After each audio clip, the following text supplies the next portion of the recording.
Hello everybody, today we're messing with the Bike Go app and the Ehora Romeo 2.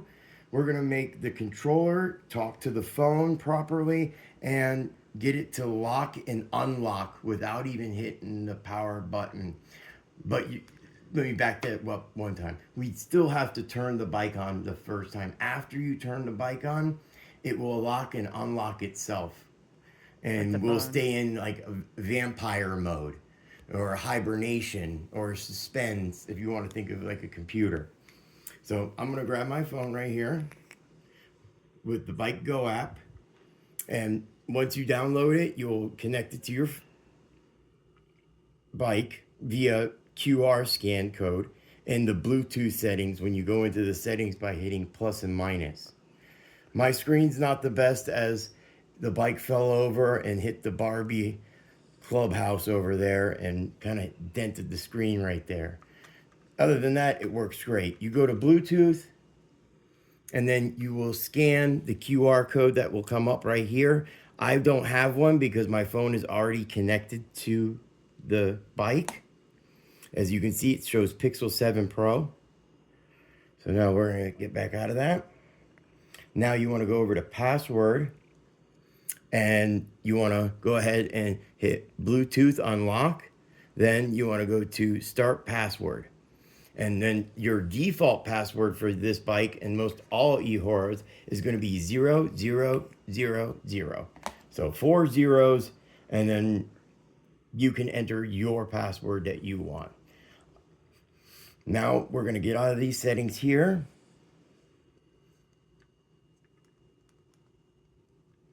And let the bike go back to normal. Once you got that all scanned, the bike will connect by itself, but then it will want you to register on the website, go through the steps and everything.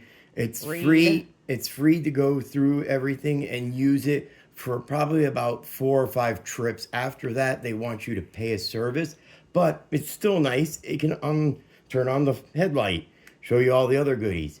Then we have our settings here.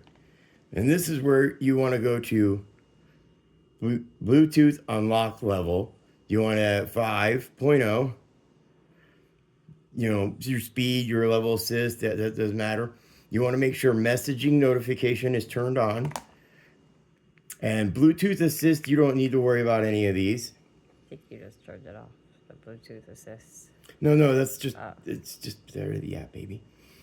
And then that's pretty much it. Once you do that and go through the settings, you can walk away from the bike about 10 feet now, and that will lock by itself. And you will see the lock symbol on your phone at the same time. So I'm going to walk 10 feet away, and she's going to show you how the screen goes black.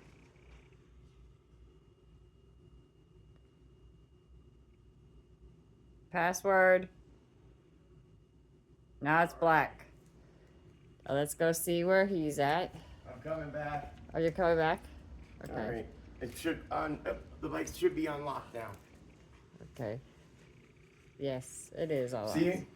Pretty neat feature. Now you can keep it like this if you wanted to. And the device will always be on, like I said, like a suspend mode, hibernation mode, but you are going to lose some battery juice. Not much, just very little.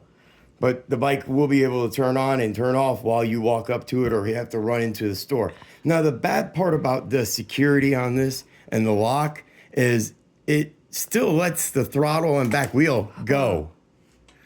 Yes, it will still go by itself. But they don't have access to the settings. They can't use the front wheel, nothing like that. They can't even go past the level assist when you're pedaling. So if you have it on 0, they're not gonna be able to pedal. They'll be able to pedal a little bit, and the back wheel will only do like 15 miles an hour or whatever. They're gonna be stuck like that. So other than that, it does exactly what it's supposed to. The app is not that great, but hey, it does unlock and lock the bike for you. You just have to do a few steps in the beginning and then make sure that you turn it on, unlock the bike, then walk away from it or turn your phone off or turn the Bluetooth off, and the bike will lock automatically by itself again. All right, hope that helps, guys. Thanks a lot. Peace.